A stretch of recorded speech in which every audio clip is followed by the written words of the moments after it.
17వ శతాబ్దంలో ఒక రాత్రి ఒక చెట్టు కింద కొత్త వ్యూహాల గురించి చర్చలు జరుపుతున్న పాపన్న గారు కార్యక్రమాలు ముగించుకుని ఆయన తిరిగి బయలుదేరారు. ఆ రాత్రి మబ్బులు చంద్రుణ్ణి కమ్మేశాయి అన్నట్టు కారు చీకటి. సడన్ గా మొఘల్ సైన్యాలు పాపన్న గారిని చుట్టుముట్టారు. మన హిందువుల్లో ఉన్న దౌర్భాగ్యం ఇదే. ఆయనకి ఎంతో సన్నిహితులు అలాగే కీలక పదవుల్లో ఉన్నవారే ఆయన్ని పట్టుబడేలా చేశారు. సైనికులు ఆయన్ని బంధించారు.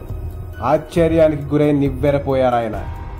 అప్పటి వరకు భయంతో బతుకుతున్న నవాబులు సంతోషంతో మళ్లీ దుర్మార్గపు పాలన సాగించారు.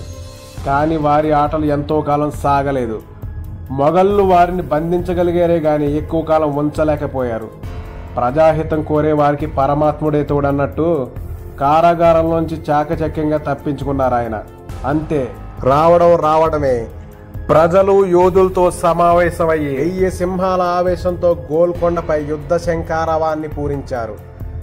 భయంకరమైన యుద్ధం చేసి ఉగ్రతాండవంతో మొఘళ్ళకి ముచ్చెమటలు పట్టించి యుద్ధం గెలిచి సింహాసనం అధిష్ఠించి గోల్కొండపై హిందూ పతాకాన్ని ఎగరేశారు మన సర్వాయి పాపన్న గారు. జై హింద్, జై భారత్.